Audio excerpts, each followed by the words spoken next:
Hey everybody, so it is day 13 of, lucky 13, huh? Of 31 Nights of Horror, 3131. And today we are looking at Witchboard. Yeah, it's a Tawny Kataen vehicle. Hey, guess what? We're watching some Tawny Kataen. At least we get to see her naked for a bit. I mean, that could be a bonus for the movie. So the general premise is that there are two friends, Jim and Brandon, and they are at odds because something happened. They just, they kind of broke, and it's really over Tawny Kataen, right? She used to be with Brandon, and then she went to Jim, and then Brandon could never figure out why she went over to him. And yeah, so they're at a party. They bring out a Ouija board, and then that summons the evil spirits. And the spirit slowly goes to possess good old Tawny Kataen over here. So it's an okay film. It definitely fits the totally 80s thing because it's really, really fucking cheesy. It has some decent deaths in the movie.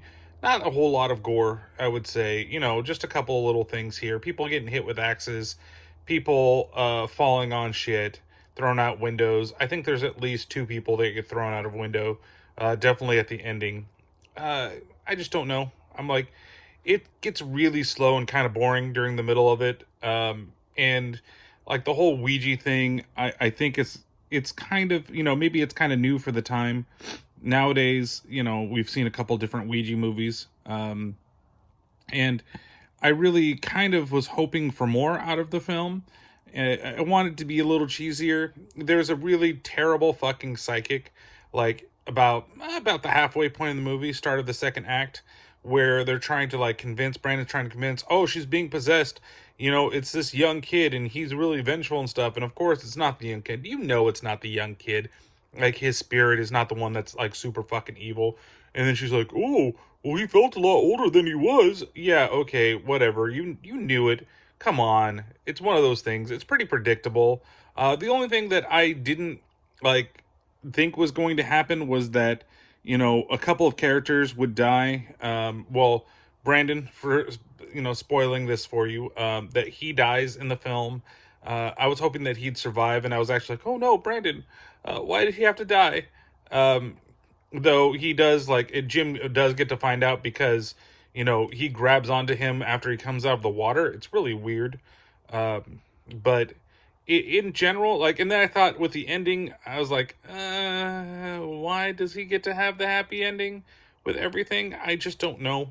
I really wanted to like this movie, but ultimately I just couldn't get into it. And there's some really silly scenes, especially when the demon or the spirit or whatever you want to call it possesses Tawny Kataen's character right towards the end of the movie, and Jim has to fucking sock her in the face. That was fucking hilarious. I don't know why. Whenever things like that happen, it's kind of like an awkward punch and stuff like that, I always fucking laugh. And I definitely was laughing in this. Like I said, the psychic character is really fucking annoying. TTFN, TTFN. What does that mean? Come on, you've seen fucking Winnie the Pooh. You know what the fuck Tigger says. Come on, Jim. Don't be that fucking stupid. But other than that, oh, hi, Zach. How you doing? Other than that, it's just, it has its moments, and there's just not a lot of them. That's all. So, I would give this, I'm going to give this 2 out of 5 shot through Ouija boards. Your mileage is going to vary with this movie. If you've seen it before and you like it, I don't think I'm going to change your mind. But it's definitely something that, if you haven't seen it before and you're kind of interested in seeing it, go ahead and watch it. Let me know if you think it's better than I think it is. But we'll see you again tomorrow for a brand new week of 31 in 31. Talk to you soon.